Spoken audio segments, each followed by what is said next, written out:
Hare Krishna. So we'll start for our today's discussion. So we'll offer a prayer and then we'll get into the subject matter.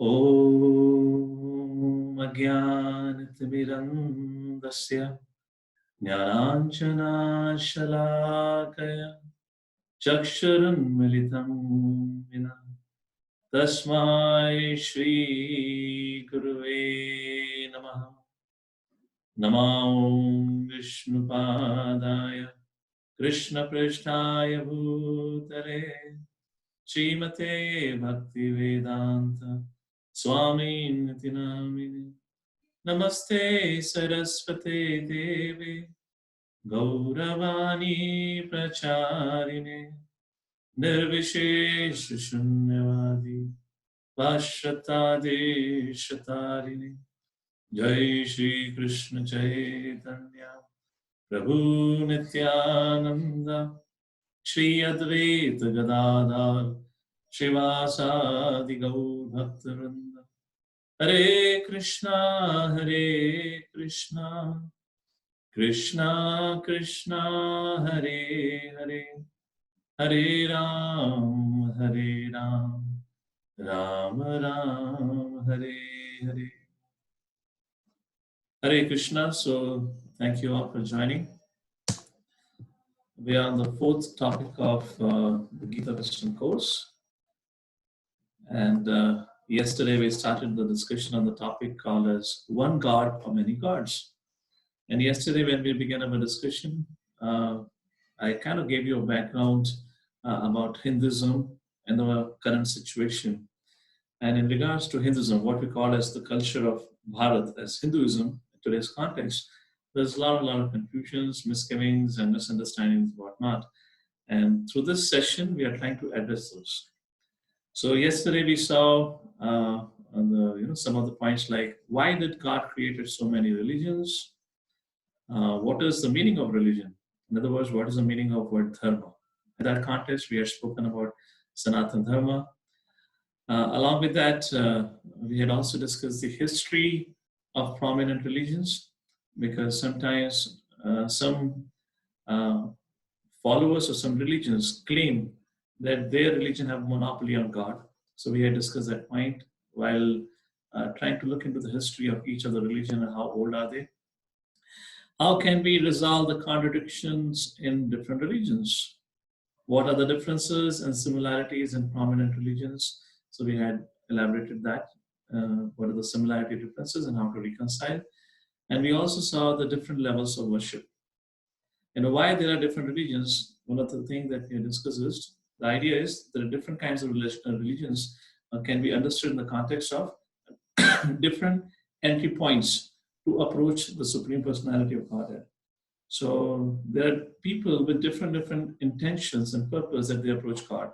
So there are 4 levels of worship that we had discussed yesterday, beginning with fear, desires, duty, and love. So when we spoke about all these 4, love is said to be the highest level. And I raised a question: if imagine somebody loves you, just loves you, simply loves you. He doesn't have any expectation from you, but he just loves you forever. How would you feel?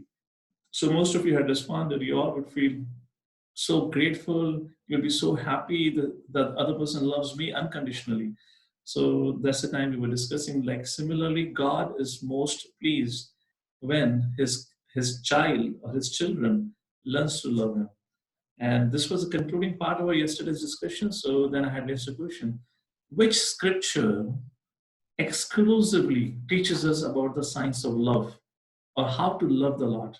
And the scriptures that talk about exclusively about love of God is Bhagavad Gita and Srimad Bhagavatam. Bhagavad Gita and Srimad Bhagavatam are part of Vedic text. So the question arises, are Vedic scriptures Hindu scriptures? And then we had discussed the last point yesterday. What is this Hindu word? From where did this Hindu word came? And now that's the point we concluded. And now today we begin our discussion. So after describing about the religions, different scriptures, similarity, differences, different levels of worship, and love of Godhead to be the highest form of worship to the Supreme Lord, the question arises now: Many times people debate, is Lord personal or impersonal? There are certain religions, those who do not believe that Lord has a form. If you go to their temple or whatever they call as a place of worship, you will never find any deity of the Lord. In fact, you'll find their scripture because they believe the Lord does not have a form. If Lord does not have a form, how can we give him a form? And that's the reason. I mean, of course, that's not the reason, but unfortunately, because of lack of knowledge and understanding about the concept of supreme personality of Godhead, some so-called fanatics actually speak against deity worship. They blaspheme, and all those kind of things happen. So this will be the first question for today. Does Lord have a form, or is he formless? So Vedic scriptures, which we discussed yesterday and described, the Vedic scripture is like an Oxford dictionary, while other scriptures of the modern day religions are like pocket dictionary. Pocket Dictionary is a subset of Oxford Dictionary, but does not have every information that Oxford Dictionary have.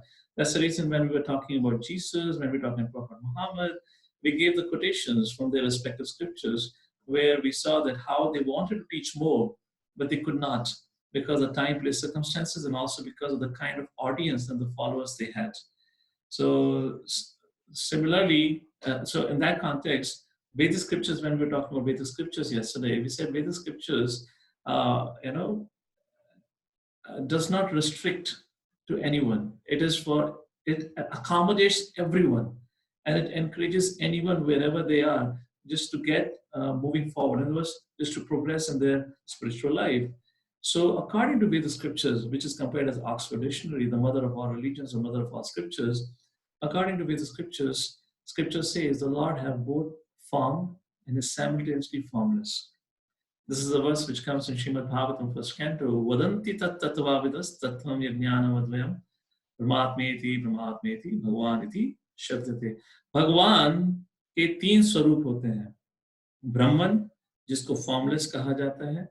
दूसरा परमात्मा, जो बाकी religions में इस चीज का ज्ञान नहीं है. Vedic scriptures talk about it, Bhagavad Gita talks about it. And तीसरा, the form, the personal form of the Lord. So yes, if we say Lord only has a form but not the formless, or the Lord is only formless but not the Lord, then we actually limit the Supreme Personality of Godhead. And what is the basic definition of Supreme Personality of Godhead? He is unlimited. And that is the difference between us and the Supreme Personality. So yes, God is both personal and impersonal, which means form or formless. To give you an example, to how do we understand this more through a logical way, let me ask you this question. Does a formless is formless is a source of form, or a form is a source of formless? According to the scriptures or religions where they believe the God does not have a form, they say the God, when he descends into this world, then he takes a form. So the form becomes a cause of the formless. The formless becomes a source for the form. However, look around. What is the truth, in fact? Look outside the window, you'll find the sun. The sun has a form. And from that sun comes as a sunrise, sun rays. A sun rays, you can say it's formless. It's a formless representation of the sun. As soon as you wake up in the morning and when you see sunlight, although you have not seen the sun, you saw the sunlight, you immediately know the sun has arisen. And sun is a cause, is a source of such sunlight, not other way around. Similarly, look at your room. You will have a tube light or a bulb. The energy emanating, the light which is emanating from that tube light or bulb is formless. But what is the source of that light? That's the bulb or the tube light. Like that, through simple logical presentations, we can discuss and understand the Lord has a form, and of course, he is formless, but the form is the source of formless aspect of his existence. Similarly, we had discussed in the very first session about energy and energetic. If there is an energy, there has to be an energetic, the source. So the formless is an energy of the Lord. So what is the source of that formless? And that is a form, that is a personal form of the Lord. And another point, the goal of any scripture or any religion is to love God. Can we ever love a God who does not have a form? How can you love a formless God? To love, we need a person. We need with whom we can identify, with whom we can exchange, we can communicate, we can exchange feelings. That needs to have a personality. How can we do so for a formless aspect? And that is how we can talk about that, yes, Lord has both form and formless, but the form is, like people ask, what is superior? The form is superior to formless. According to other scriptures, if you see, or let's say Christianity and Islam, even there in those scriptures, there is a description about the Lord having a form. These are some of the references. The eyes of the Lord, Genesis 38:7. We also read under his feet. Under his feet. Feet means what? Must be a form. Exodus 24:10. Inscribed with the finger of God. This is just a concise, what is written. We have not quoted the whole stanza here. Again, Exodus 31:18. Bible, Eglical, whatever, describes God as having the semblance of a human form. You might have heard of it. According to the Bible, it is said the humans are the mirror image of the form of the Lord. Or humans are created in the image of the Lord. That's what the Bible says. And there is a description about the ears of the Lord. And similarly, there is a description in Genesis where God appeared before Abraham. Here, God appeared in a human-like form, although the form is not elaborately described. Similarly, if we see Quran, in Quran, Allah's face has been described. Of course, not details are there, but a little bit information is there. Allah's eyes have been talked about. So, which clearly shows that the Supreme Lord is also a person. However, but when Lord appears, when Lord appears and takes a form like a human, sometimes we mistake a Lord to be like us. A lot of people in India think the Lord, Krishna or Rama, were like ordinary human beings like us, because he appeared like a human being now. But we often forget that we all have a tendency to commit mistakes. We talked about 4 defects in a living entity is one of the sessions prior. We often get bewildered and confused. To give you an example, once a sadhu went to a house for begging, to ask for bhiksha. And the mother came out of the house and she said, "What can I serve you?"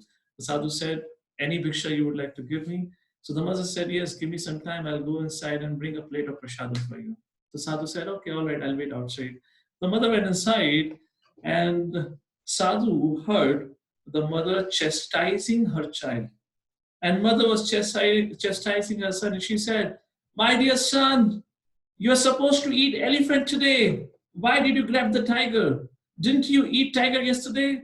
Today, your sister will eat the tiger, not you. You're supposed to take elephants." And the sister jumped into the conversation. "Mama, my brother is cheating me. I want to have tiger. He's demanding this and that," like the conversation going on. And the sadhu heard it. He got shocked.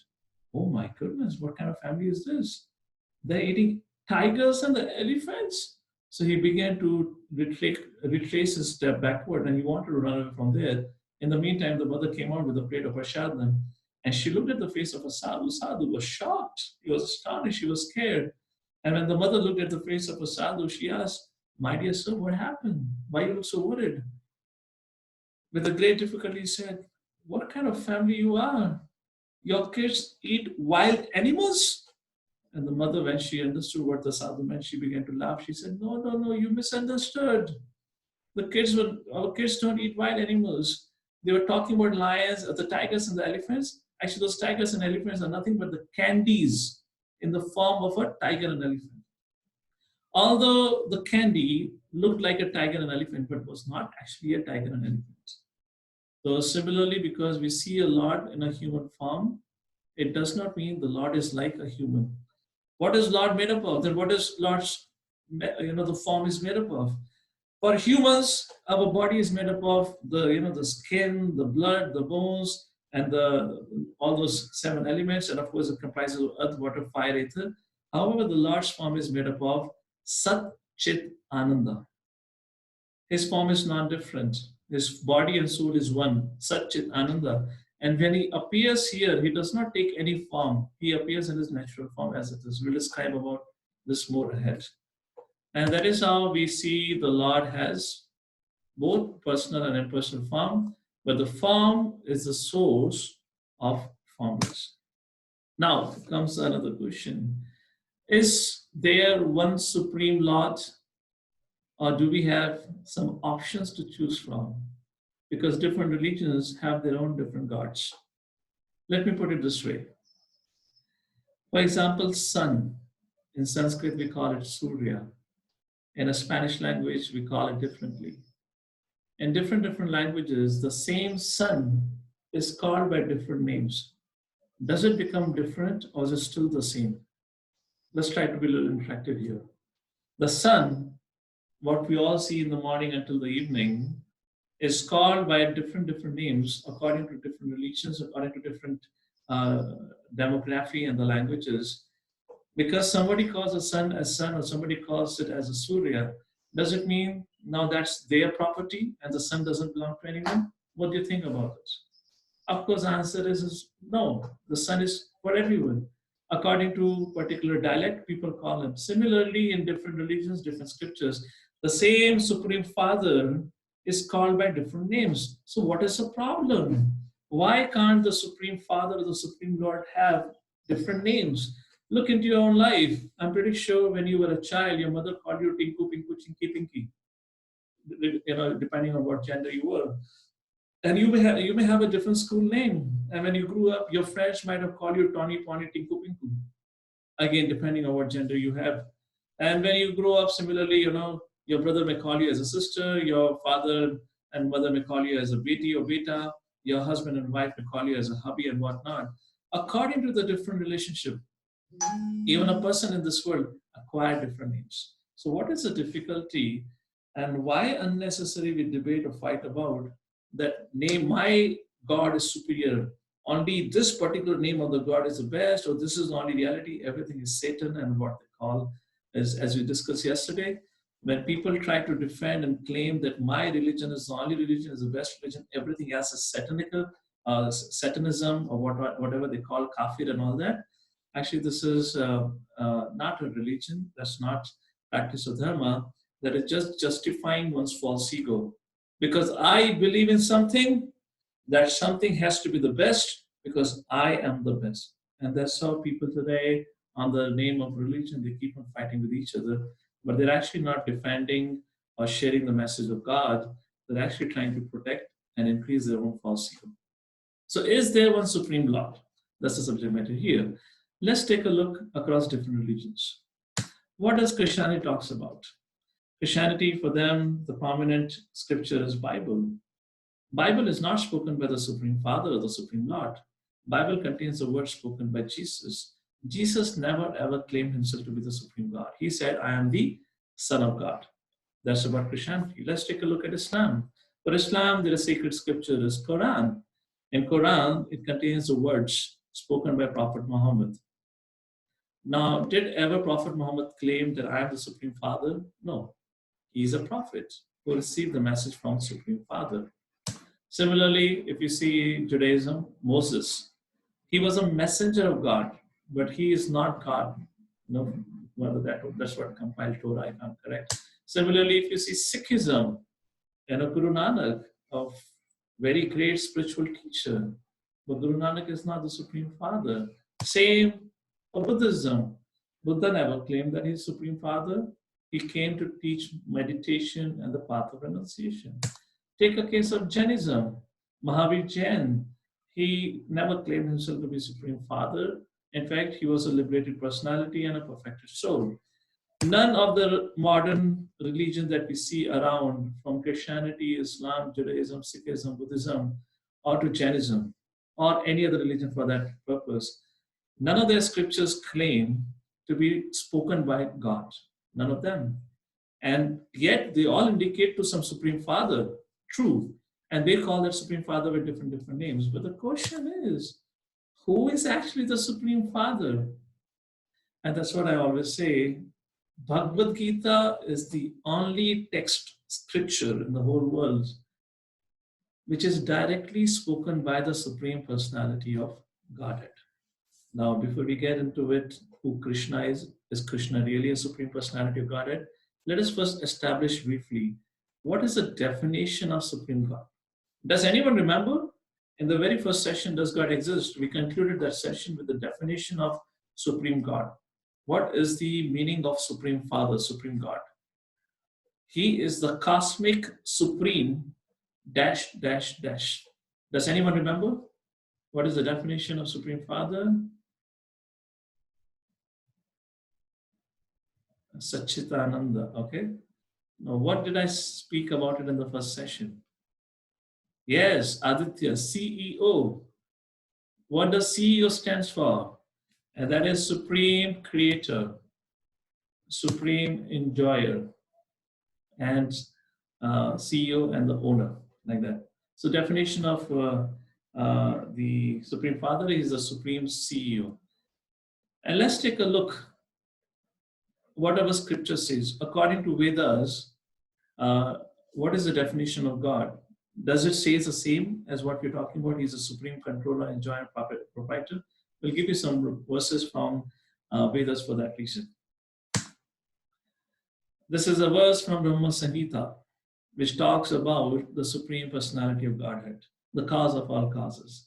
Ishvaraha Parama Krishna Satchitananda Vigraha Anadiradir Govinda Sarvakarana Karanam. It says Krishna, who is known as Govinda, is the Supreme Godhead. Sarvakarana Karanam. He is the cause of all causes. Brahma Samhita, spoken by Brahma. Lord Shri Krishna himself speaks about him in Bhagavad Gita 10.8. Aham sarvasya prabhavo matha sarvam pravartate iti matva bhajante mam buddha bhava samanvitaha. Aham sarvasya prabhu. I am the source of all spiritual and material worlds. Everything emanates from me. The wise who perfectly knows this engage in my devotional service and worship me with all their hearts. In no scripture, such statements where Lord is directly addressing is mentioned. All of the scriptures are spoken by the representative of the Lord. Here the Lord himself is speaking about who is he. Matah parattaram nanyat kinchidasti dhananjaya mai sarvam idam protam sutramani ganaiva. Bhagavad Gita 7.7, which talks about Lord being the cause of all causes and the supreme controller. O conqueror of wealth, there is no truth superior to me. Everything rests upon me as pearls are strung on a thread. Who is me? The speaker of Bhagavad Gita. Who is the speaker of Bhagavad Gita? Shri Krishna. And not only that, he also speaks, I am also the supreme enjoyer. So we saw he is the cause of all causes, he is a supreme owner, he is a supreme controller, and he is also the supreme enjoyer. Bhoktaram yaganatapasam sarvalok mahishwaram suhridam sarva bhutanam jnanatvamam shanti vrachati. A person in full consciousness of me, knowing me to be the ultimate beneficiary of all sacrifices and austerities, the supreme lord of all planets and demigods, and the benefactor and well-wisher of all living entities, attains peace from the pangs of material miseries. So who is the benefactor or who is the ultimate beneficiary? That is the Supreme Personality of Godhead. And that's what Krishna speaks about himself directly in Bhagavad Gita. So question arises, is Krishna really the Supreme Personality of Godhead? Yeah, although our Veda scripture says yes, Krishna is the Supreme Personality of Godhead. But what other evidence and proofs do we have that we can give to prove that Krishna is indeed the Supreme Personality of Godhead? So let's take a look how Krishna is actually a Supreme Personality of Godhead. There is a very beautiful verse coined by Parashar Muni. Hare Krishna. All of you able to hear me clearly? I saw there was a little disturbance in internet. Am I audible to every one of you? Yes. Okay, great. Yes, Prabhuji. Thank you. Thank you. So our scriptures define what Supreme Personality of Godhead means. So let's take a look at definition of the Supreme Personality of Godhead. And then with that definition, we'll try to see, does Krishna justifies the definition? See, we have already established the purpose of Vedic scriptures. The purpose of Vedic scriptures is to tell us who is our Supreme Father, to tell us who are we, who is our Supreme Father, and to teach us how to develop our relationship with Supreme Father. So if Vedic scripture tells us about our Supreme Father, then they would also give details about the attributes of the Supreme Father. So here it is said by Parasar Muni, the compiler of the Vishnu Purana. He defines what is the definition of Supreme Father. And this is something, if you want, you can learn. It's a very important shloka, or at least pay attention and let's investigate. Is Krishna really fulfills the definition by Parasar Muni of being a Supreme Father, a Supreme God? This is from Vishnu Puran 6.5.47. Aishwarasya samagrasya virayasya yashashashya jnana vairagayaschaiva sanna bhag itan gana. तो बताया जाता है भगवान, जो भगवान शब्द है संस्कृत में, उसका मतलब क्या है? भगवान. Bha means bhagya. Van means opulences. In other words, the personality who possess all auspiciousness and all opulence is said to be Bhagwan. And these all opulences are described into 6. And what are those? Full strength, fame, wealth, knowledge, beauty and renunciation. तो जो भी व्यक्ति इन 6 opulences को संपूर्ण रूप से he possesses them in full extent, can only truly be said to be a Supreme Personality of God. So I just want you, before we go into discussion, let's do a little bit of churning, so you are able to think about the subject matter. All of you have seen people who are very powerful, have strength. You know people who have a lot of fame. You know people who are rich, like Mukesh Ambani. There are people like who have great knowledge, who have lived in the past, and there are people today also. Maybe Einstein, Isaac Newton, whatnot. APJ Abdul Kalam, maybe. Beauty, the Miss World, Mr. World, whatnot. There are a lot of beautiful people. There is a lot of beauty in the nature. And renunciation. So here is my question to all of you. Let's forget about a person who possesses all this in full. Can you think even of one single example? You can scratch your head for 30 seconds of any single person, mortal being, who possesses all the 6 together, even if not to the fullest extent, but he has, at least to some extent. Any one person who you can say has strength, fame, wealth, knowledge, beauty, and renunciation.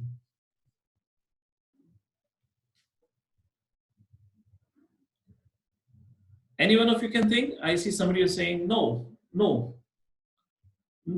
a single example comes to your mind. But do you all agree, people who possess some of these?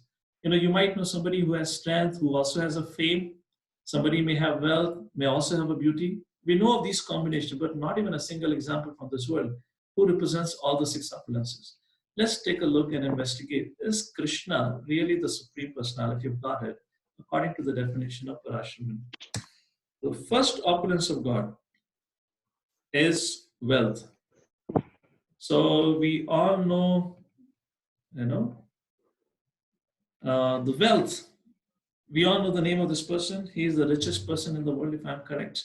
The founder and the owner of Amazon. Wealth is definitely attractive. Now, he is a really, really wealthy person, and definitely wealth makes someone very attractive.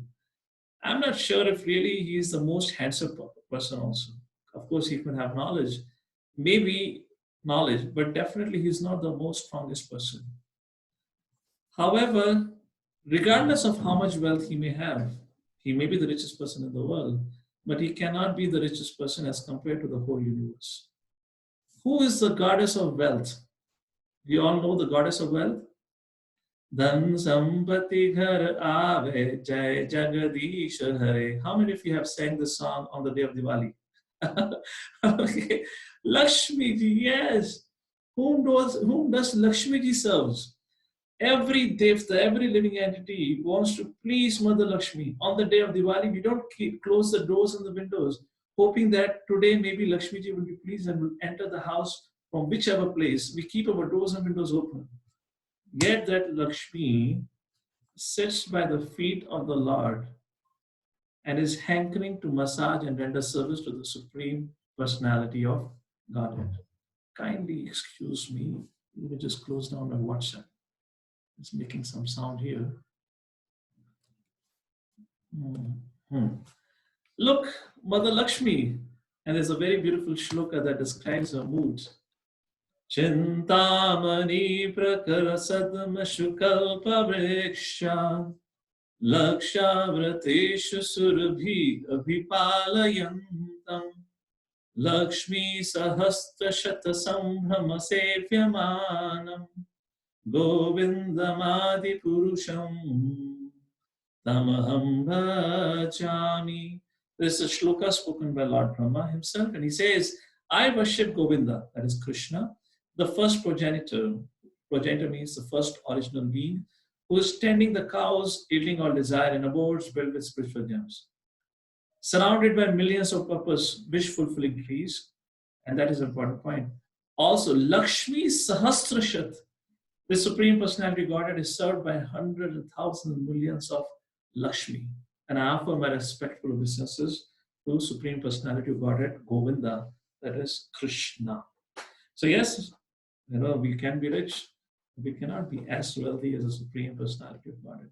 So at least by this evidence, at least Krishna is the richest person, the supreme richest, the supremely rich person in the whole creation. Okay, let's go to the second attribute, and that is strength. It's an interesting photo. All of you have probably heard about Lord Shri Krishna when he was 7 years, 7 months, 7 days old. And on this tiny pinky finger, he lifted a whole Govardhan mountain. So one of Prabhupada's disciple was painting that particular pastime. And he painted Krishna in a way that he showed that Krishna has biceps and muscles and all that. And when Prabhupada saw the photo, Prabhupada began to laugh. Prabhupada said, Krishna doesn't need to have muscles and biceps to lift everything. He's a source of all. So in this world, we see some people are very powerful.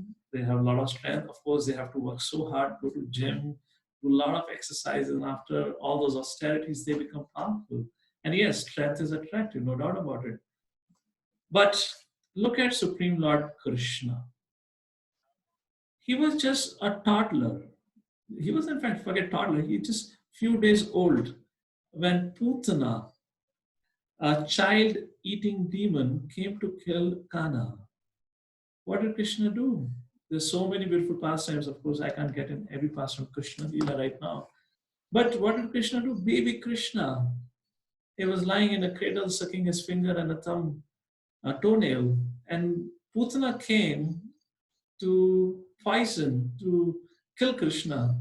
And what did Krishna do? Krishna sucked the life air from Putana's body and killed her instead. Even Putana was shocked. How can such a tiny living entity be the Supreme Father or Supreme Lord? And like that, there's so many demons. And this is one of the very beautiful pastime of Krishna, just a 7-year-old boy lifting a Govardhan hill, which is 22 miles wide in diameter. That's such a huge mountain. Krishna lifted with such a ease, without any struggle and anxiety.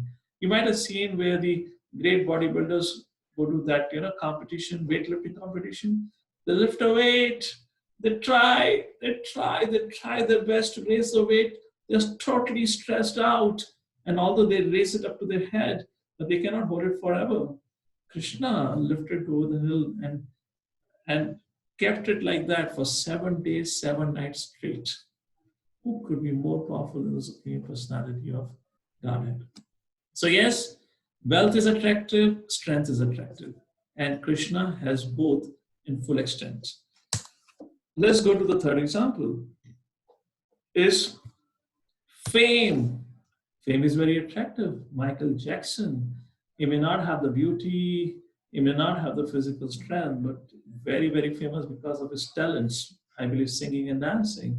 So fame is attractive. But now who knows Michael Jackson? Who remembers Michael Jackson? When he was alive, when he was a performer, people were crazy for him. Now who remembers Michael Jackson? Okay, let's talk about Indian example. Sachin Tendulkar, the god of cricket. Great. When I was a kid, I was also a fan of Sachin Tendulkar. Now Sachin Tendulkar retired. Who cares? Who bothers about him?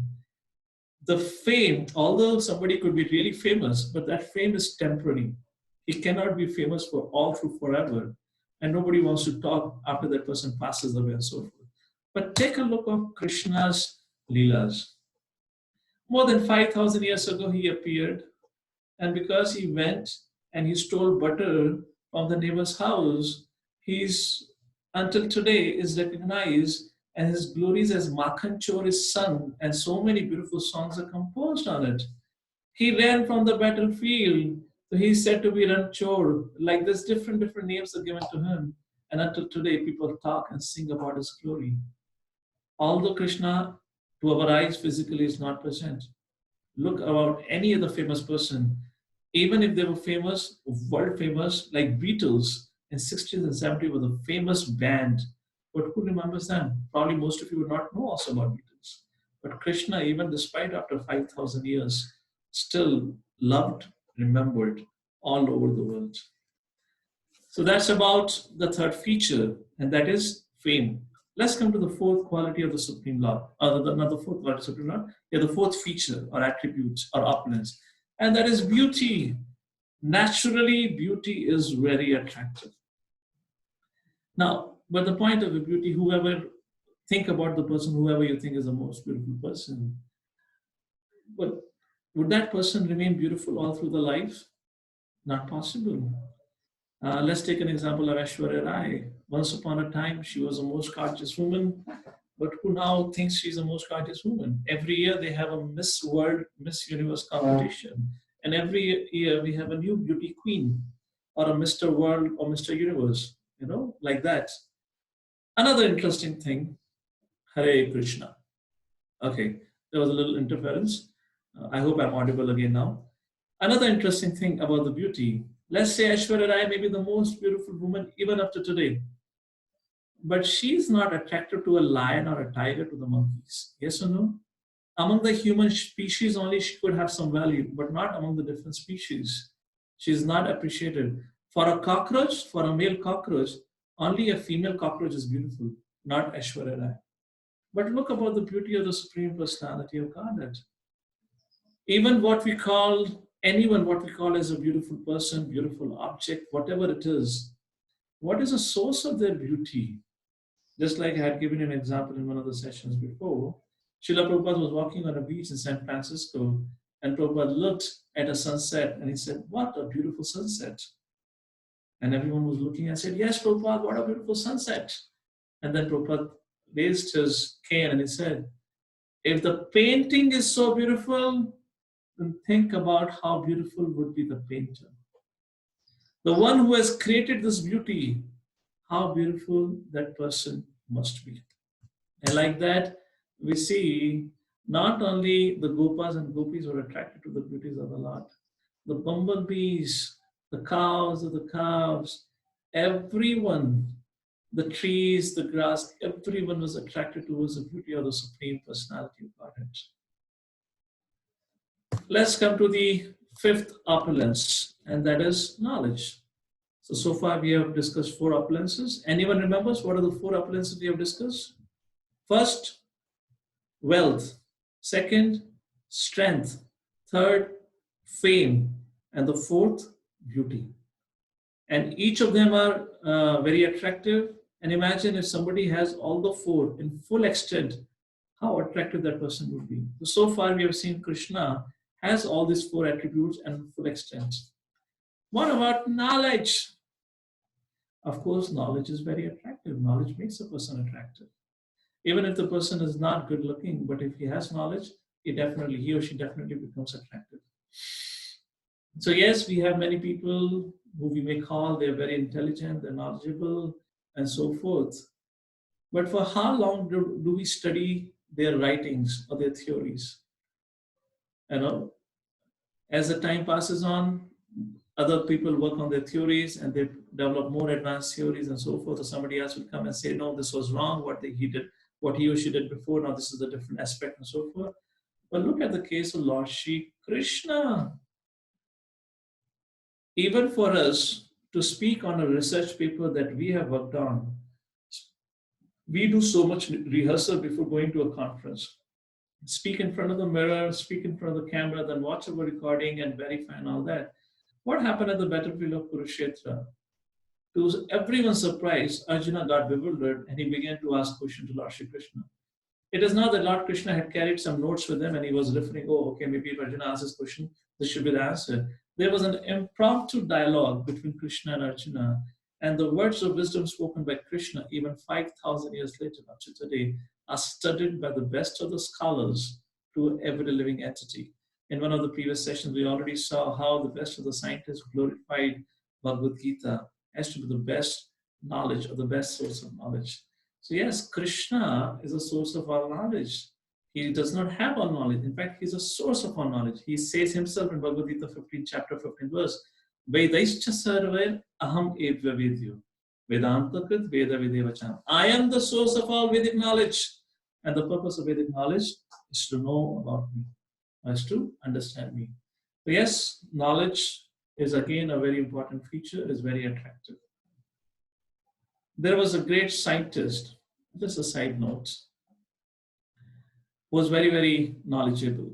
So the most beautiful woman of planet Earth, who, at that point of time, whoever she was, she approached to this most intelligent person on the earth. And she said, you've got brains, I have got beauty. Let's both of us get married. And our child would have both the brain and the beauty and would be a perfect combination. The scientist said, wait a second.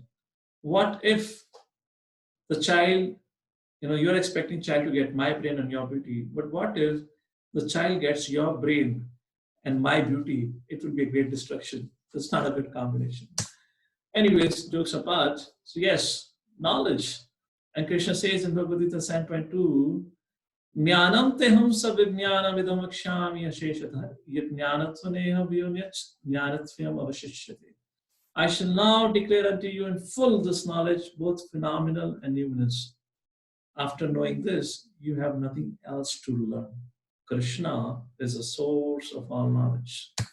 And let's come to the final feature, the opulence, that is renunciation.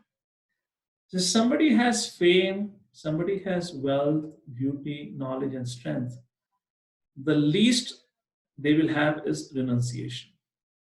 After having so many things, to be detached of one's own knowledge, of beauty, of one's physical strength, of wealth, is very, very difficult. For a beggar on the street to say that he is renounced, living so simply on the street, that is not renunciation. He doesn't have enough to support for himself. But to talk about somebody who has everything and then he exhibited detachment, that is rarely seen. And we're talking about Supreme Lord Krishna, who possesses the fame, strength, beauty, knowledge in all full extent. Yet, look at Krishna.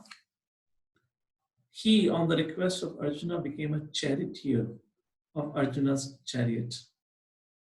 Such a humble position Lord Shri Krishna took. Not only that, prior to this whole war of Kurukshetra, Yudhishthira Maharaj, when he established Indraprastha, there was a big sacrifice was organized and all the kings of the world were invited to that Rajasriya sacrifice. And different relatives of Yudhishthira had taken different services. And Krishna had chosen the service of guest reception, which meant every guest who would come for that Rajasriya sacrifice, it was not a public event, it was a private event. So not that anyone came, invited guests came. So which means they were really great personalities, kings or whatnot. So whoever came, Krishna being a guest receptionist, he had to wash the feet of everyone. How can you imagine somebody who is the most wealthiest, the most beautiful, the most famous, the most strongest person, and the most knowledgeable do such a menial task? It means that Krishna is an epitome of renunciation like that. Krishna proves he is Supreme Lord.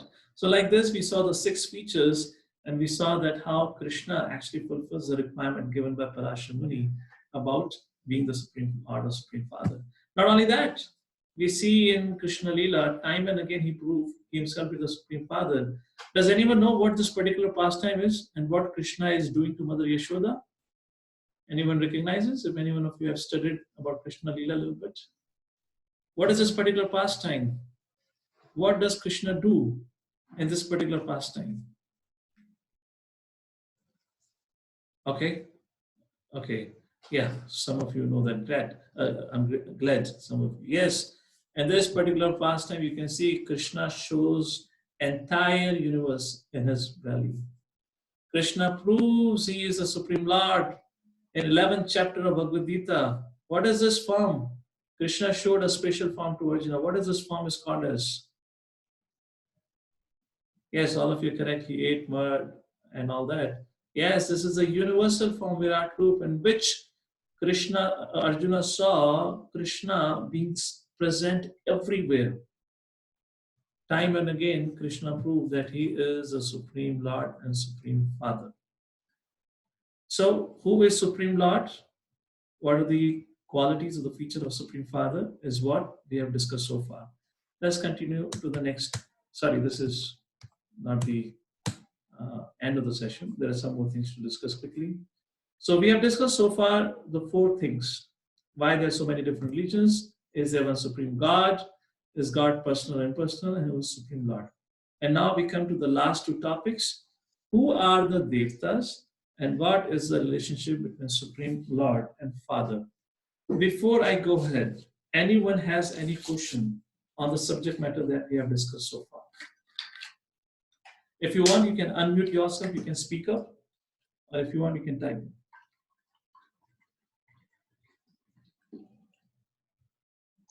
Acharya ji, Vijay here from Bangalore. One quick question, since you mentioned about chapter 11 of Bhagavad Gita. Yes. Yes, Krishna does reveal his true form, the eternal form. And also, I did read chapter 11 off late, where Arjuna calls Krishna Vishnu after the transformation. Yes, yes. So how do we interpret that? So your question is Krishna the supreme cause, or the Vishnu is the supreme cause, and Krishna is a subset of? Because after Krishna reveals his true, form, there are a couple of verses where Arjuna calls Krishna, Vishnu, by the name Vishnu. So if you can, clarify that, please. Yeah, so that's a question that will be addressed in a short while, but because you have asked here in context of chapter 11, I'll give you a food for thought, okay? I'll not give you an explicit answer right now. I'll answer it in a short while, but I'll give you some food for thought. Krishna, on the request of Arjuna, showed his Virat Roop. And after, when Arjuna said, "Oh, my dear Lord, I'm scared, I'm terrified, I want to see you in your regular form," then Krishna, from his Virat form, took the four-headed form of Vishnu. And yet Arjuna said, "My dear Lord, so wonderful to see you in your Narayan form, but I am hankering to see your two-handed form with which I relate to." And then Krishna showed his two-handed form. So question comes here, or this is something what I'll ask you, food for thought again. That form which Krishna showed, how do I put it? If Krishna is able to take a form of Vishnu, so does it mean Vishnu is supreme or Krishna is supreme? If Krishna is supreme, it indicates, because Krishna was able to take a form of Virat, was able to take the form of Vishnu, but other way around it should not hold true. If Vishnu is supreme, then Vishnu should show the form of Krishna. Vishnu should show the form of Virat Rupa, not other way around. So think about it. I hope I'm not confused you on this context, but I'll explain this point. I'll explain you this. Absolutely. But you got the idea, na? Krishna showed Virat Rupa. Krishna showed Narayan. It is not that Narayan showed Virat Rupa and Krishna. So who was the source of Vishnu? Who was the source of Virat Rupa? It was Krishna. So Krishna is a supreme personality, just from that context of chapter 11. But I'll give you more thoughts on it in a short while. If Krishna is that one supreme Lord, thank you. If Krishna is that one supreme Lord, then what about others? What about Brahma? What about Mahesh? What about Vishnu? What about my dear Ganeshji? What about Devi Durga? People worship her in Calcutta. What about all those? So there are four tattvas. It's a big subject, but I'll try to, explain you as much I can. I hope if in case I need 5-10 minutes extra, you won't mind, because so that we finish it in a one go rather than extending the subject matter ahead. I'll ask you about this when I finish my time at 6:15. We still have 20 minutes. Okay. There are four tattva. Tattva means truth, satya. There are four truths about living entities in general, you can say. And those four tattvas are Vishnu Tattva, Shakti Tattva, Shambhu Tattva, and Jiva Tattva. There is no Deva Tattva, Devta Tattva. There is Shambhu, Shakti, Vishnu, Jiva Tattva. All these four and everything are within these four tattvas. So let's begin with first Vishnu Tattva. So you can say these are the four truths of Supreme Personality of Godhead. These are the four eternal truths or the four truths manifesting from the Supreme Lord. This is how our scriptures talk about Vishnu Tattva. If I ask you how many Vishnus are there, does anyone know how many different types or kinds of Vishnu, or how many of you know different names of Vishnu? Does anyone know? What are the different Vishnus? There are three types of Vishnu, Bhaskar says. What are the names? And how many of you think there is only one Vishnu? सारे के सारे serials में केवल विष्णु ही बताया जाता है. ये आप किन विष्णु की बात कर रहे हैं? Yes, there are three Vishnus.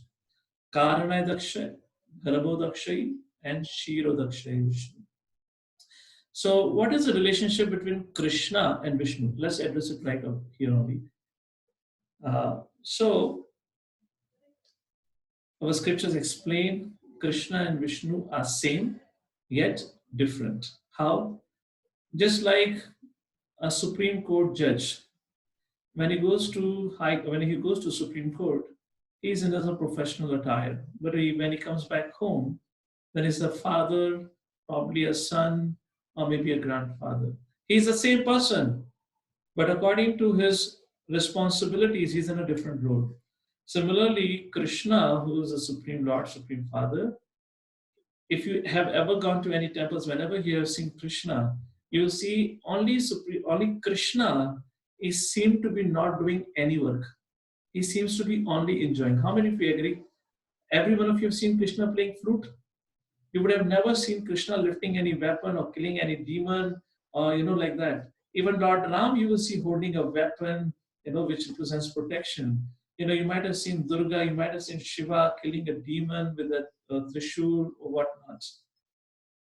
Krishna is always playing a flute that represents our Supreme Father at his eternal residence with his companions. But that same Krishna, when he comes to this universe to manage the universal affairs, that Krishna descends in the form of a Vishnu. And there are three Vishnus beginning from Karanadakshay, Garbhodakshay, जिसके गर्भ से ये photo जो है गर्भोदक्ष विष्णु की है, जिसके गर्भ से ब्रह्मा जी उत्पन्न होते हैं, एंड क्षीरोदक्ष विष्णु जो परमात्मा के रूप में हम सबके हृदय में विराजमान करते हैं. और इसका वैदिक रेफरेंस है नारद पंचरात्रा. विष्णुस्तु त्रीणि रूपाणि पुरुषाख्यानि यतो विदु एकं तु महतः सृष्ट द्वितीयं तु अंध संस्थितम् तृतीयं सर्वभूतस्थं तानि ज्ञानत्व विमुच्यते. Please, somebody read out the translation. Anyone can unmute themselves and read? Hare Krishna. Anyone would like to read, or should I read it? For material creation, Lord Krishna's plenary expansion assumes three Vishnus. The first one is Mahavishnu, creates the total material energy known as the Mahat Tattva. Second is Garbho Dakshayad Vishnu, enters into all the universes to create diversities in each of them. Go ahead. And the third one is Shiro Dakshayi Vishnu, is diffused as the all-pervading super soul in all the universes and is known as Paramatma. Yeah, so this is according to Naresh Pantaratra. There are three degrees of or three existence of Vishnu. So Vishnu and Krishna are same but in different roles. That is what Vishnu Tattva is all about, manifesting from Krishna. Krishnastu Bhagavan Swayam. This is the description in Srimad Bhagavatam. Vishnu Tattva and Jiva Tattva. So we'll draw a little diagram here which tells you exactly how Krishna manifests in different forms. This is according to Srimad Bhagavatam. The first expansion from Krishna is of Balaram. Then Balaram expands into Chaturvya form of Vasudev, Sankarshan, Anirudh, and Pradyumna. And that expands into the form of Narayana. the four-handed. And then Narayana again expands in the four Chaturvya form of Vasudev, Sankarshan, Anirudh, Pradyumna. And from that comes Mahavishnu. Mahavishnu से आते हैं गर्भोदक्ष विष्णु. गर्भोदक्ष विष्णु से आते हैं क्षीरोदक्ष विष्णु, जिनको परमात्मा कहा जाता है. ये क्षीरोदक्ष विष्णु हर भौतिक दुनिया. You see this photo here? This is Karnadaksha Vishnu, from whose pores unlimited universes are manifesting, and in each universe Garbhodaksha Vishnu resides. And from this Garbhodaksha Vishnu within each universe, the Shirodaksha Vishnu enters the heart of every living entity. In fact, he's present within every single item. Like this. And the material world, this is the material world where Garbhodaksha and Shirodaksha Vishnu are present. And this material world is populated by all kinds of jivas, that is Jiva Tattva. And the devatas that we know of, including Brahma, Indra, Vayu, Varuna, whatnot, they all are Jiva Tattva. We'll talk about in a short while. So that is about Vishnu Tattva. We had shared a great amount of knowledge in just a short time. When we'll read scriptures, you'll be able to connect with what we just spoke. Let's talk about Shakti Tattva. Similarly, like Radharani, Sita Devi, they all are the incarnation. So from Krishna expands Srimati Radharani, and all the feminine form of the Lord is further expansion of Srimati Radharani. And from Srimati Radharani, we have Lakshmi expansion, and from Lakshmi expansion, we have Durga expansion. And that Durga is known by different names in the material world. And the feminine aspect of God is not different from the God. It is God. It is part of the Supreme Lord himself. But there is one source, that is Lord Shri Krishna. Now comes Shambhu Tattva. Lord Shiva, or that Tattva, the truth about Lord Shiva is different than Vishnu Tattva, Shakti Tattva. And scriptures, Hare Krishna. Hare Krishna. Okay, there was internet interference. So, how Shambhu Tattva? Shambhu Tattva is explained according to a simple analogy. It is said, just like curd is derived from a milk. Curd, दही को milk से ही निकाला जाता है, पर दही milk नहीं होता. दही दही होता है, मिल्क मिल्क होता है. But curd is not independent of the milk. Curd is nothing but a byproduct of milk, but curd is not a milk. Similarly, Lord Shiva is nothing but an energy or a byproduct or a product of Krishna's energy, but is not Krishna himself directly. Is not. There are descriptions about further qualities of the Lord in terms of 64, 60, 54, like that. So in that context, Shiva or Shambhu Tattva is not Vishnu Tattva, but is part of Vishnu Tattva only, just like a milk and curd. And finally comes Jiva Tattva. These are a great philosophical subjects of Vedic scriptures, जिसको हम यहाँ आपको सार में समझाने का प्रयत्न कर रहे हैं. अगर आप आगे भगवद गीता पढ़ते हैं तो आपको ये चीजें और समझ आएगी. जीव तत्व जिसमें 84 लाख योनियां, साथ ही साथ अन्य देवतास भी आते हैं. That is the meaning of जीव तत्व, which are nothing but part and parcel of the Lord. ममेवांसो जीवलोका जीवभूता सनातनः. मतलब क्या है? ये जो जीव तत्व होते हैं, they are same in quality with the Lord. Quality with the Lord means अगर आप समुद्र और समुद्र की बूंद को लेते हैं, उनमें समानता क्या है? जैसे समुद्र का पानी खारा होता है, समुद्र की बूंद भी खारी होती है. और समुद्र की बूंद और समुद्र का पानी दोनों के क्वांटिटी में बहुत अंतर है. And that is what the difference and similarity between Jiva Tattva and Vishnu Tattva. Jiva Tattva in quantity is very finite, in quality is the same as Vishnu Tattva. So these are the 4 truths about the Supreme Lord: Vishnu, Shakti, Shambhu, and Jiva Tattva. So, Vijay, you had asked a question about Lord Vishnu and Krishna. Is that a little bit clear, or you have some more time to ask on it? No, thank you very much, Acharya-ji. Okay. That clarifies actually. So that clarifies about the tattvas. Now the question comes about, if Krishna is one God, then who are these devatas? How many devatas do we have in scripture? What's the number? The scriptures talk about devatas. Bhaskar, please explain more about Shiva Tattva. I will speak about Shiva Tattva in future sessions. It needs a little bit more understanding to build up for that. But what I have given you right now, at least understand from that perspective. 33 crore, yes, 33 crore is said to be. Now there is a lot of debate in the modern context. 33 crore devta iska matlab kya hai? It's too huge a population in the universe. So if I ask you, some of you may say yes, some of you may say no. If I ask you if you believe or not, but let me put it this way. Just in a small country like India, what do you think? What is the population of India? Anyone knows? Population of India?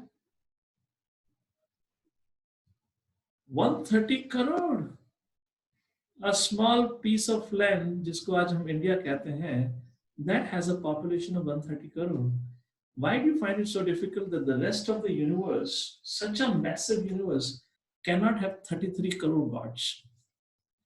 Why? What's the difficulty? It's not at all impossible. With scriptures are not making up the number like that. Well, whatever is the number, that's a secondary question. But the point is, yes, there are devtas. Devtas do exist. It's not a fictitious thing. So who are these devtas? That's the question. Now, first of all, in English, Prabhupada defines devtas as demigods. Demi means semi-gods. So some of you, if you are a worshipper of any devta, you might feel a little offended. Oh, Prabhu, why are you calling them semi-gods or demigods? It's an offense. Well, let me put it this way. Once I explain the subject matter, then you can think about it. But let me put it this way. Is a post of vice president by any means an insult to a person who has been promoted to vice president post? Is it an insult or is it a great acknowledgement? What do you think? Let's say from the post of manager, if you're promoted to the post of vice president, would you be happy or would you say it's an insult? It's a great promotion. Although you have a president, then why do you have a vice president in a company? Similarly, although you have a supreme father, supreme lord, the vice semi-devtas have their role to play. It's not a subject matter of offense and insult. And how our scriptures describe? Very simple. Like India as a country who has 130 crore population, you have the prime minister have a set of ministries, and there are state governments, and state government have their own ministries and so forth. Although prime minister is one supreme prime minister, yet he controls the whole country through his representatives and through his energies. If imagine if Prime Minister Modi has to enforce lockdown by himself, which all places he would manifest and expand. Of course, he's a mortal being. Lord can do anything what he wants. But similarly, Lord engages different living entities according to their piety in managing the universal affair. Just like in any government, you have education minister, health minister, finance minister. Yes or no? We have that. All of you know of that. Law enforcement minister, home minister, what we call it. Similarly, in this universe, there is a universal government whose supreme father, or whose the CEO, as we have discussed, is a supreme lord, and he has several ministries which are managing the affairs of this world, this creation. Today evening, I'll request you to go up on your terrace and look at the beautiful sky, which has fortunately become a little clear now because of less pollution. Look at the sky and see so many millions of stars and planets floating around. Who is managing all this? There has to be somebody taking care of it. There has to be somebody who's ensuring the sun rises every day, sun sets at a particular time. Somebody has to ensure that the wind blows. Somebody has to ensure there is a rainfall. The change of seasons has to happen. Who is ensuring? And they are nothing but different representatives who are called as Devatas. So let's take an example of administrative structure of a company. Administrative structure of a company. If you see any company profile, and if you go into the About Us section, you'll always find list of names, the finance head, the sales head, HR head, and so forth. And then you see on the top of it, CEO. Similarly, when you open scriptures, you'll find the names of so many devtas along with the name of Vishnu. What does that Vishnu name means? Any yajna cannot be completed, whoever yajna you do, unless Vishnu is Virajman in it. Because a CEO has to be there along with other head or representative. So these are, let's say, different departments in a company. So let's take a look. In a universal government, who heads different departments? Who heads electricity department? Who is this personality? Let's get a little quick on the chat and I'll ask you. Who do we think? Who is this personality? Who is in charge of electricity? Yes, Surya. Surya gives you light, not Indra. The Surya, the sun god. Bhaskar, I saw your comment. I'll come to it after we finish today's discussion. All right. Who is the construction minister? Who manages the and who constructs this whole material universe? Who is that person? Now, Vishwakarma constructs palaces. He is not the original constructor. The construction minister is Brahma, the god of creation. Who is the water minister? What is the name of water minister? Yes, Varuna, the ocean god. Who is the water distribution minister? Who causes rainfall? Who is the god of rainfall? Indra. Thank you, thank you. You all know everything already. Right. Who is the power minister? Who is the power minister? Shiva, Rudra. No. No. Who is the power? Power is represented by fire, Agni, and that is Agni. Agni Devta is a power minister. Okay. Sun that has Agni, na? From where does it Agni comes? That's Agni Devta. Okay, so Agni Devta. Who is the wind minister? Do we know who is the wind minister? Who manages the wind? Vayu, Pavan, the father of, whose father is Pavan? Hanumanji, yes. Okay, good, thank you. And who is the home minister of this universe? You can see in the photo, you can see it very well. Who is the home minister, which means who enforces the law and order. And she has the Trishul. Whoever breaks the law and order, she pinches this Trishul with Adhyatmika, Adhibhautika, Adhyatmika, Bhautika, and Adhidaivika Kalesha. Yes, the Durgas, the goddess of material world. Who is the defense minister, particularly for Devtas? Who is the commander-in-chief for Devtas? He is the son of Lord Shiva. Very, very powerful person. Yes, Kartikya. You all are very well aware of all this saying. Great. And who is the education minister? Anytime before writing the exam, he used to worship, he used to offer a prayer to this particular mother. Hey माँ, आज बस मुझे भूलने मत देना. Exam से निकलने के बाद सब कुछ भुला दे, but पेपर में जरूर याद दिला देना. Hey Saraswati माँ, yes. So, who is the human resources minister? Human resource, which means which gives placement. Oh, Bhavin Patel is correct. Yamraj, he checks a portfolio of each one of us, and according to our credibility, he sends us to the HR department, IT department, sales department, and different departments, which means to different planets. Yes, Yamraj, he's a placement officer. He also fires. Yes. Yes, he also fires. Who is the grievance minister? किसके पास हम भागते हैं जब भी हमें परेशानी होती है? You know, इनके पास जाओ, सारे कष्ट का विनाश होगा. कष्ट, you know, बॉम्बे में सिद्धि विनायक नाम है इनका. Yes, Ganpati ji. He's said to be the removal of all obstacles. Yes, Vignaharta, correct. And who is the finance minister of the universe? Who manages all the finances of all the devatas? Yes, that is Kuber, the treasurer of demigods. Now this is going to be a little difficult. Who is the mental health minister? This is difficult. Who controls our mind? No, not Rahu. This is, yes, oh good, Bhavin, you know that. Chandra. If you know about astrology, you can very easily figure it out. Yes, the moon god. It controls our functioning of the mind and so forth. So like this, you can see these all devtas are different representatives of the department.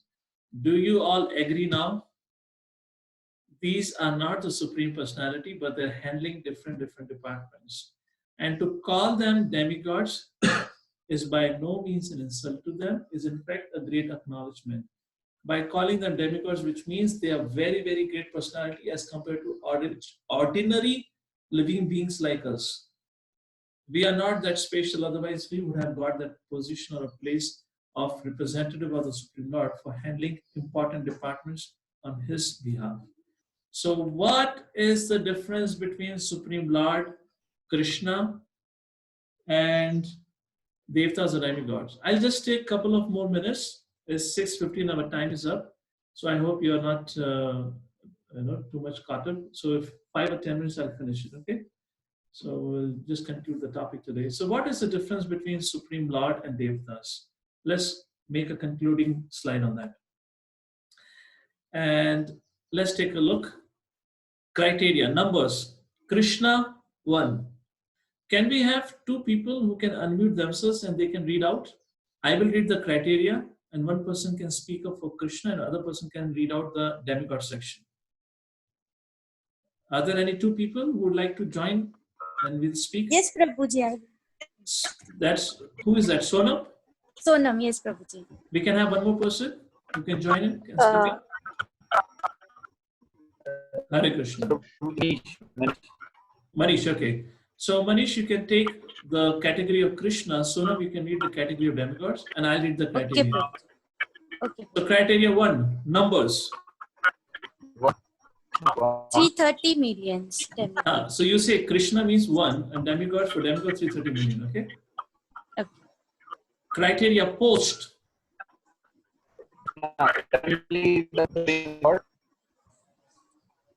Demigods temporary changes at death. Is all clear? Because they are also Jiva Tattva, they have a limited time duration. Criteria 3rd, residence.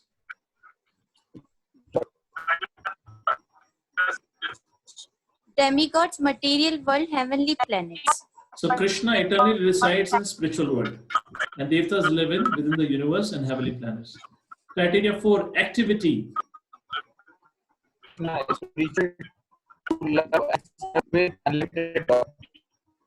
Demigods, material administrative work. So you got it? The responsibility or the job role of Supreme Father is to love.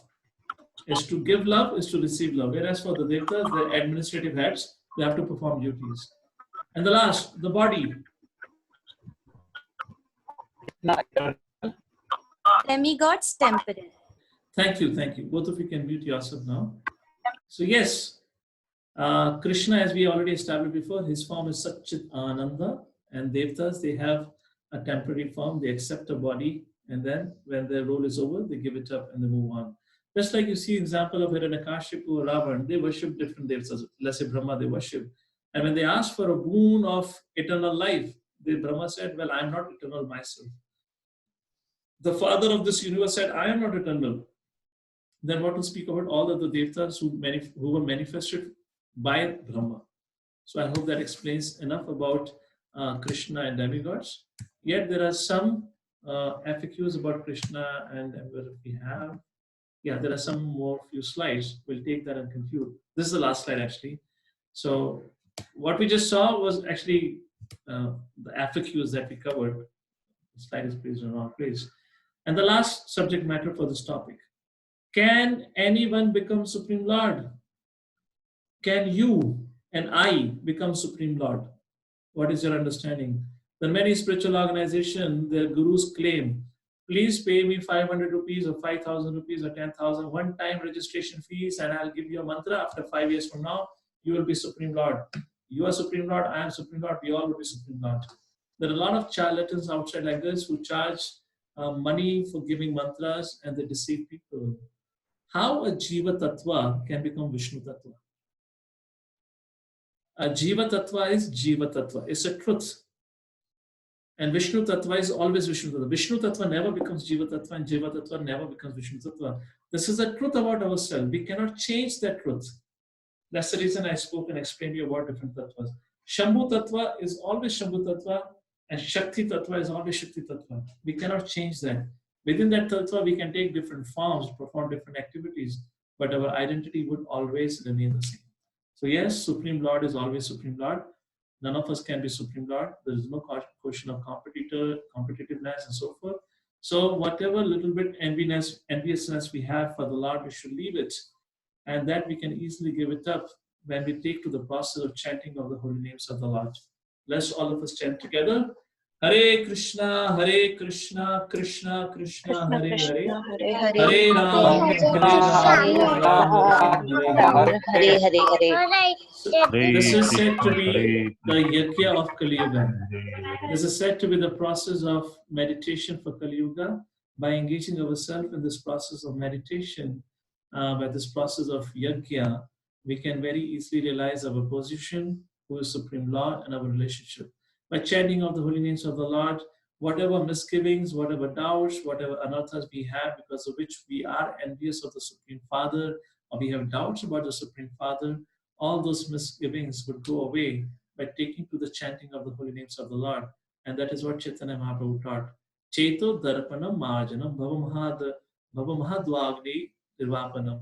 Cheto darpanam marjanam. जैसे ही व्यक्ति हरे कृष्ण महामंत्र का इस spiritual sound vibration की शरण लेता है, तो उसके मन पर, जिसको दर्पण से कंपेयर करा गया है, उसके मन पर जितने भी प्रकार के अनर्थास covering his darpan, all those will get cleared up by the chanting of the holy names of the Lord.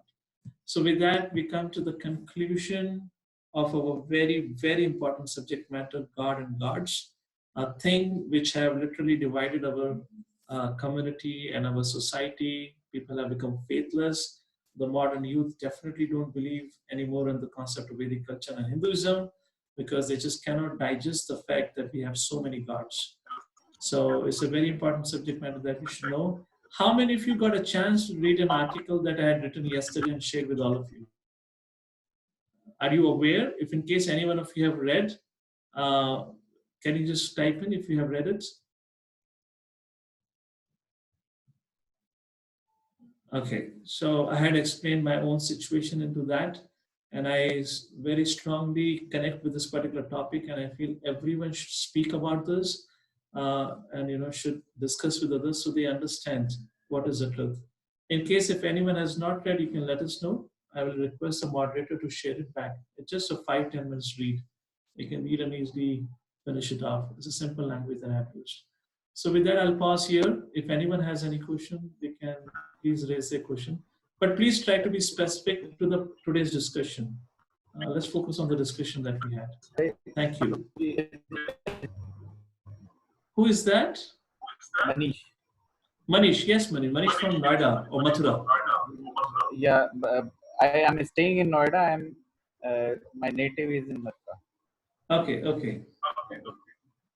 Oh yes, Manish, before I take your question, before you all sign out, because we'll be meeting after a week, and this coming week is Lord Narasimha's appearance day, I'll just take 1 or 2 questions and we'll conclude our today's session with Narasimha Aarti. I believe Manish was requesting to have some kirtan, so I thought we'll have Narasimha Aarti and we can conclude after that. However, if some of you have hurry to go, you are more than welcome to go, but we'll conclude our session with an Aarti today. Yes, Manish Prabhu, go ahead. Prabhuji, my question is that I want to worship Krishna, but in which form? Means I have to imagine some root, basically. In which root? Because still I couldn't make out that in which kind of swarup I need to worship, or in my mind. Okay. So how I will put it this way: how do we approach the Supreme Lord? So in the present day and time, the best way of approaching the Supreme Lord, as it is mentioned, is through the Hare Krishna Mahamantra. Now, while doing Hare Krishna Mahamantra, what should you be doing? Should be the question. While doing Hare Krishna Mahamantra, should I be imagining the different forms of the Lord? No, not at all like that. Srila Prabhupada explains how the chanting should be done. I'll give you a short example. Once, one of the initial day, in the beginning of the movement, one of the hippie students of Srila Prabhupada, she came to Prabhupada. That day, Prabhupada was called as Swamiji. And she said, Swamiji, this Hare Krishna Mahamantra is so fabulous, so incredible. When I chant, or whenever I chant Hare Krishna Mahamantra, I close my eyes, I see different lights. I see different colors of light appearing. Is that what the Supreme Personality of Godhead looks like? Srila Prabhupada said, don't worry. Keep chanting. All the lights will go away. So, what is the meaning of it? Please do not try to involve your mind or thinking facility that God looks like this, God looks like that. The process of Hare Krishna Mahamantra is not about meditating within your mind. The process of Hare Krishna Mahamantra is very simple. That is the reason it is prescribed for this age. You don't have to think. You don't, in fact, have to use your mind. Chant Hare Krishna, and we just have to hear it. So you have to be verbal. You have to be loud enough. You have to be audible enough that you can hear yourself. And when we try to cultivate this practice, you will see gradually your mind will become pacified. In the beginning, it will be very agitated because we have got used to be very, very passionate. And slowly and gradually, when you train yourself just to hear, just to speak and hear, you will see your mind will get subsided, will become calm. The moment it becomes to become calm, and that's the time you'll be able to experience, as the Hare Krishna Mahamantra promises, you'll be able to recognize, realize all everything would happen to you. You don't have to worry much about that. And second thing, this is not the end of knowledge about Lord. This is the beginning of knowledge about Lord. As you continue listening and hearing, you'll get to know more.